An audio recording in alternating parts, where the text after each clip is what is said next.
കൊച്ചിയിൽ കശുവണ്ടി വ്യവസായിക്കെതിരെ enforcement directorate എടുത്ത കേസ് ഒഴിവാക്കാൻ ഇ.ഡി. ഉദ്യോഗസ്ഥൻ 2 കോടി രൂപ കൈക്കൂലി ആവശ്യപ്പെട്ട കേസിൽ അറസ്റ്റിലായ ചാർട്ടേഡ് അക്കൗണ്ടന്റ് രഞ്ജിത്തിനെതിരെ കൂടുതൽ കണ്ടെത്തലുകൾ. രഞ്ജിത്തിന് വമ്പൻ രാഷ്ട്രീയ ബന്ധങ്ങളുണ്ട് എന്നാണ് കണ്ടെത്തലുകളിലൊന്ന്. ഇതുവഴി മനസ്സിലാക്കുന്ന വിവരങ്ങൾ രഞ്ജിത്ത് തട്ടിപ്പിന് ഉപയോഗിച്ചു.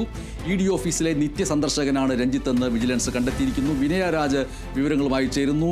ഈ ഇ.ഡി. ഓഫീസിൽ നിത്യസന്ദർശകനായ രഞ്ജിത്ത് ഏതൊക്കെ രീതിയിലുള്ള കുറ്റകൃത്യങ്ങൾ ചെയ്തിട്ടുണ്ട് എന്നുള്ള സൂചനകളാണ് ഇതുവഴി പുറത്തുവരുന്നത്? വിനയരാജ്.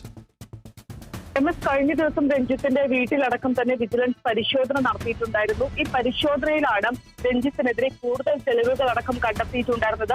പ്രധാനമായും ഈ രഞ്ജിത്തിന് രാഷ്ട്രീയ ബന്ധങ്ങളുണ്ടെന്നാണ് കണ്ടെത്തിയിരിക്കുന്നത്. ഈ ചാർട്ടേഡ് അക്കൗണ്ടന്റ് ആയിട്ടുള്ള രഞ്ജിത്താണ് ഇടനിലക്കാരനായി പ്രവർത്തിച്ചിട്ടുണ്ടായിരുന്നത്. ഈ പണം കൈമാറുന്നതിലടക്കം തന്നെ ഇടനിലക്കാരനായി പ്രവർത്തിച്ചിട്ടുണ്ടായിരുന്നത് രഞ്ജിത്താണ്. കൂടാതെ തന്നെ ഉന്നത ബന്ധങ്ങൾ വഴി മനസ്സിലാക്കുന്ന വിവരങ്ങൾ രഞ്ജിത്ത് തട്ടിപ്പിന് ഉപയോഗിച്ചുവെന്നാണ് വിജിലൻസ് ഇപ്പോൾ കണ്ടെത്തിയിരിക്കുന്നത്. സാമ്പത്തിക ആരോപണം നേരിടുന്നവരുടെ വിവരങ്ങൾ ഇ.ഡിക്ക് കൈമാറിയതടക്കം ഈ രഞ്ജിത്താണ്. തുടർന്ന് ഇ.ഡി ഇവർക്ക് സമൻസ് അയക്കുന്നു. ഈ വിവരങ്ങൾ ഉപയോഗിച്ചാണ് ഇ.ഡി സമൻസ് അയക്കുന്നത്. ഈ സമൻസ് വഴിയാണ് പിന്നീട് ഭീഷണി അടക്കം പെടുത്തുന്നത് എന്നാണ് വിജിലൻസ് കണ്ടെത്തിയിരിക്കുന്നത്. ഇ.ഡി ഓഫീസിലെ നിത്യ സന്ദർശകനാണ് രഞ്ജിത്ത് എന്നും വിജിലൻസ് കണ്ടെത്തിയിട്ടുണ്ട്.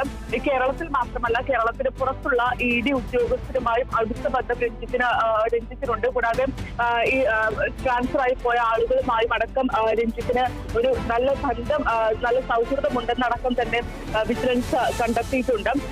പ്രധാനമായും കഴിഞ്ഞ ദിവസം ഈ വീട്ടിലും ഓഫീസിലും മറ്റും പരിശോധന നടത്തിയപ്പോഴടക്കം തന്നെ നിർണായക തെളിവായി രഞ്ജിത്തിന്റെ ഡയറി അടക്കം കണ്ടെത്തിയിട്ടുണ്ടായിരുന്നു. ചാർട്ടേഡ് അക്കൗണ്ടന്റ് ആയിട്ടുള്ള രഞ്ജിത്ത് ഭാര്യയുടെ വീട്ടിൽ നിന്നാണ് ഈ ഡയറി അടക്കം കണ്ടെത്തിയിട്ടുണ്ടായിരുന്നത്. ഈ ഡയറിയിൽ 30-ലേറെ പേരുടെ വിവരങ്ങൾ ഉണ്ടെന്നാണ് കണ്ടെത്തിയിരിക്കുന്നത്. ഈ വിവരങ്ങൾ ഉപയോഗിച്ചുകൊണ്ടാണ്, അല്ലെങ്കിൽ ഈ 30 പേർക്കും സമൻസ് അയച്ച് ഇവരിൽ നിന്നും തട്ടിപ്പ് നടത്താനുള്ള ശ്രമമായിരിക്കും ഇതെന്നാണ് പ്രധാനമായും വിജിലൻസ് പറയുന്ന, അല്ലെങ്കിൽ വിജിലൻസിന്റെ നിഗമനം എന്ന് പറയുന്നത്. ഇ.ഡി ഓഫീസിൽ സൂക്ഷിക്കേണ്ട നിർണായക തെളിവുകളടക്കം രഞ്ജിത്തിന്റെ വീട്ടിൽ നിന്നും കണ്ടെത്തിയിട്ടുണ്ടായിരുന്നു കഴിഞ്ഞ ദിവസം. ഇതുമായി ബന്ധപ്പെട്ട് ദിനം പ്രതി കൂടുന്തോറും അല്ലെങ്കിൽ നിരവധിയായിട്ടുള്ള തെളിവുകളാണ് ലഭിക്കുന്നത്. വിജിലൻസിനടക്കം നിരവധി പേരാണ് പരാതിയുമായി ഇപ്പോൾ രംഗത്ത് വരുന്നത്. ഇ.ഡി ഉദ്യോഗസ്ഥനായതുകൊണ്ട് തന്നെ ഈ ഒരു പരാതി നൽകി കഴിഞ്ഞാൽ തങ്ങളെ ആക്രമിക്കുമോ എന്ന് ഭയമുണ്ട്. അതുകൊണ്ടാണ് പരാതി നൽകാത്തതെന്നടക്കം പല ആളുകളും വിജിലൻസിന് മൊഴി നൽകുന്ന ഒരു സാഹചര്യമുണ്ട്. എന്നാലും നിരവധി പേരാണ് ഇപ്പോൾ ഈ പരാതിയുമായി വിജിലൻസ് ഓഫീസിലടക്കം സമീപിക്കുന്നത്. കഴിഞ്ഞ ദിവസം ഇ.ഡിക്കെതിരെ ആഭ്യന്തര അന്വേഷണം അടക്കം ആരംഭിച്ചിട്ടുണ്ടായിരുന്നു. കൊച്ചി സോണൽ ഓഫീസിനോടക്കം റിപ്പോർട്ട് തേടിയിട്ടുണ്ടായിരുന്നു.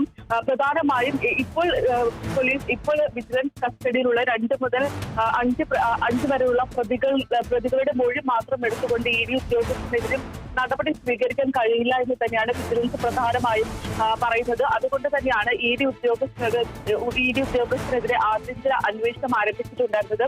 ഇനി ഈ ആഭ്യന്തര അന്വേഷണത്തിന് ശേഷം അവർ നൽകുന്ന റിപ്പോർട്ട് അനുസരിച്ചായിരിക്കും ഈ ഇ.ഡി ഉദ്യോഗസ്ഥരെതിരെ നടപടി സ്വീകരിക്കുക എന്ന് തന്നെയാണ് പ്രധാനമായും വ്യക്തമാക്കുന്ന ഒരു കാര്യം എന്ന് പറയുന്നത്. അതേസമയം തന്നെ കഴിഞ്ഞ ദിവസം ഈ പരാതിക്കാരൻ ആയിട്ടുള്ള അനീഷ് ബാബു അടക്കം വിജിലൻസ് ഓഫീസിലെത്തുകയും മൊഴി നൽകുകയും മറ്റും ചെയ്തിട്ടുണ്ടായിരുന്നു. അതിൽ പ്രധാനമായും പറഞ്ഞത് ഇ.ഡിയുടെ ഡെപ്യൂട്ടി ഡയറക്ടർ ആയിട്ടുള്ള വിനോദ് കുമാർ തന്നെ ഭീഷണിപ്പെടുത്തിയെന്നടക്കം തന്നെ അനീഷ് ബാബു വ്യക്തമാക്കുന്ന ഒരു സാഹചര്യം അടക്കമുണ്ടായിരുന്നു. അതുപോലെ തന്നെ ഇ.ഡിയിലെ തന്നെ പല ഉദ്യോഗസ്ഥർക്കും ഇതിൽ പങ്കുണ്ടോ എന്നതടക്കം തന്നെ അന്വേഷിക്കുമെന്നാണ് വിജിലൻസ് വ്യക്തമാക്കുന്ന ഒരു കാര്യം എന്ന് പറയുന്നത്. കൂടാതെ തന്നെ ഭീഷണിപ്പെടുത്തിയപ്പോൾ പരാതി രേഖകളിലേക്ക് മറ്റു വഴികൾ കൂടി കാണണമെന്ന് ഈ ഉദ്യോഗസ്ഥൻ പറഞ്ഞിട്ടുണ്ടായിരുന്നു. ആ സമയത്ത് തനിക്ക് മനസ്സിലായിരുന്നില്ല ഇത് കൈക്കൂലിക്കാണ് എന്നടക്കം അനീഷ് ബാബു പറയുന്ന ഒരു സാഹചര്യം നടക്കുന്നുണ്ടായിരുന്നു. എന്തായാലും വിജിലൻസ് വളരെ സൂക്ഷ്മതയോടെ തന്നെയാണ് ഈ കേസ് കൈകാര്യം ചെയ്യുന്നത്. ഒരു ഇ.ഡി ഉദ്യോഗസ്ഥനാണ്, കേന്ദ്ര ഏജൻസിയാണ്, അഴിമതികൾക്കെതിരെ പ്രവർത്തിക്കുന്ന ഏജൻസിയാണ്. അതിലെ ഒരു ഉദ്യോഗസ്ഥനെതിരെയാണ് ഇപ്പോൾ ഇത്തരത്തിലുള്ള ഒരു ആരോപണം ഉണ്ടായിരിക്കുന്നത്. നിരവധി പരാതികൾ വന്നുകൊണ്ടിരിക്കുന്നത്. ഈ പരാതികളുടെ അടിസ്ഥാനത്തിലടക്കം വിജിലൻസ് പരിശോധന ശക്തമാക്കാൻ തന്നെയാണ് തീരുമാനം. ശരി വിനയരാജ്.